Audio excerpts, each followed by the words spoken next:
अरे भाई नबर राम राम। सिंघम के गांव में हम मौजूद हैं और साथ में पंचायत बैठी हुई है।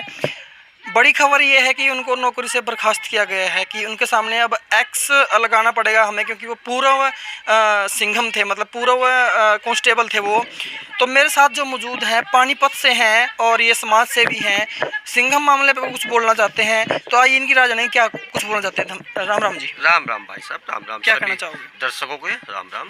भाई ऐसा है, हम सिंह पानीपत से आए हुए हैं और एक समाज सेवी है। अगर कोई पीड़ित होता है तो हमारा दायित्व बनता है कि अगर हमें बुलाया जाए तो हम वहाँ पहुँचते हैं और निष्पक्ष पहुँचते हैं, क्योंकि हमारा किसी राजनीति से कोई लेना देना नहीं है। क्योंकि जहाँ दर्द पीड़ की आवश्यकता होती है तो हम वहाँ पे पहुँचते हैं। सिंघम जी के साथ जो ये बर्बरतापूर्ण व्यवहार हो रहा है ये बिल्कुल गलत है, क्योंकि कुछ व्यक्ति अच्छे काम भी करता है, अगर 10% गलत भी हो जाते हैं तो माफ़ी योग्य होते हैं। क्योंकि मैं तो पानीपत के जो एसपी साहब हैं वो एक बहुत अच्छे हैं, उनके बारे में मैंने बहुत सुना है, ईमानदार व्यक्तित्व के आदमी है।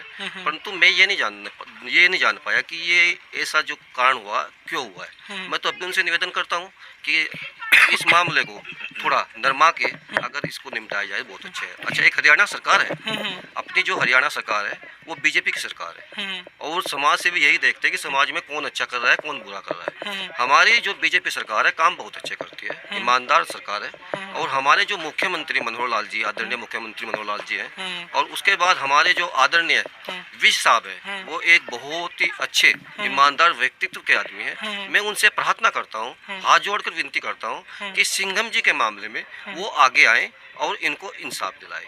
जैसे कि एक हमारी न्यायपालिका है देश के अंदर, क्योंकि देख हमारा जो संविधान से चलता है देश, न किसी तानाशाही से। अगर जो हमारी न्यायपालिका है वो निष्पक्ष ईमानदार है, जैसे अभी अभी देखा है आपने कि सिंघम साहब को जैसे ही वहाँ पे बेल लगाई तो उनको बेल मिली है, क्योंकि न्यायपालिका पे सबको विश्वास तो होता है। मतलब क्या कहना चाहो सिंघम के बारे में, आप क्या कहना चाहोगे? मैं सिंघम के बारे में एक बात कहना चाहता हूँ कि उनके साथ जो हो रहा है ये गलत है, अच्छा होना चाहिए और उनको आगे इंसाफ मिलना चाहिए और उनके खिलाफ जो भी ये षड्यंत्र हुआ है इसको हटाया जाए। नौकरी के बारे में क्या? नौकरी के बारे में ये है, मेरी ये विनती है कि उनको दोबारा नौकरी पे लाया जाए। एक समाज सेवी ने कैसे सिंघम के लिए आवाज़ उठाई और सरकार को ठीक बताया, मुख्यमंत्री मनोहर लाल जी को ठीक बताया, अनिल विज जी को ठीक बताया, लेकिन गलती कहाँ है?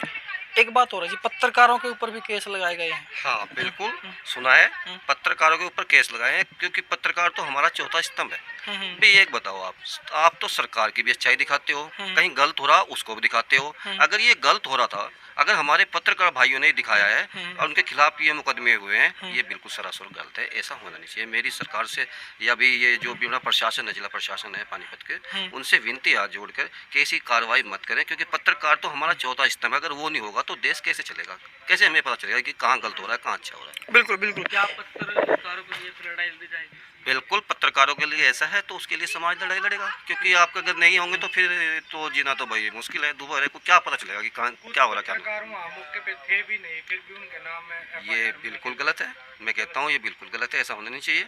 और मैं तो फिर भी बार बार कह रहा हूँ कि मैंने कई बार सुना है समाज सेवी होने के नाते कि हमारे जो जिले के एसपी साहब है ना, वो बहुत ही अच्छे व्यक्तित्व है, पर मैं ये नहीं जानता कि इस मामले में मोड़ कैसे आ गया है कि भी इस तरफ का जो मोड़, ये टेढ़े मेढ़े मोड़ आए हैं। नहीं तो वो तो बहुत अच्छे व्यक्ति हैं, वो तो बहुत अच्छा इंसाफ करते हैं, ऐसी बात नहीं है। वो सुनाई भी करते हैं और अपराधियों को देखो कितना अंकुश लगा दिया है। परंतु एक भ्रष्टाचार के बारे में बोलता हूँ भाई साहब, भ्रष्टाचार के बारे में हमारी बीजेपी सरकार कहती है कि जीरो टॉलरेंस की नीति अपनाएंगे, परंतु हमारे जो सिंघम है उसी के ऊपर तो चले हुए थे। भाई जैसे सरकार बोलते हैं उसी के ऊपर वो अपना काम कर रहे थे।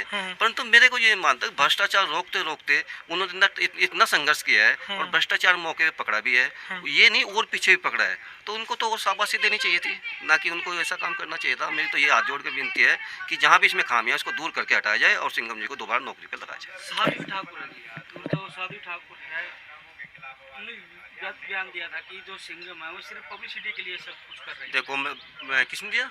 साध्वी ठाकुर। साध्वी ठाकुर बहन है मेरी, अगर वो जहाँ भी हैं जैसे सुनती हो तो बहन जी, वैसे देखो हम पानीपत वासी हैं, वैसे सिंघम साहब की ऐसा तो काम नहीं कर पाते कि वो अपनी पब्लिसिटी कैसा कर रहे हैं। वो तो एक पब्लिक के भले के लिए कर रहे हैं कि थोड़ा सा भ्रष्टाचार। एक बताओ, अब मैं ट्रक पे कहीं चल रहा हूँ, जेब में मेरी पैसे नहीं है, वहाँ पे कोई पैसे मांगने की कोशिश करता है, चलान काट दिया जाएगा मोटा, वो मैं भर नहीं पाऊंगा और देश भ्रष्ट होगा। तो अगर ये अपना क्या नाम भ्रष्टाचारी रुकेगी तो ईमानदारी से लोग चलेंगे। उसने ये भी कहा है कि जो एसपी है एसपी बहुत ईमानदार अधिकारी हैं और जो सिंघम है उनके ऊपर गलत आरोप लगा।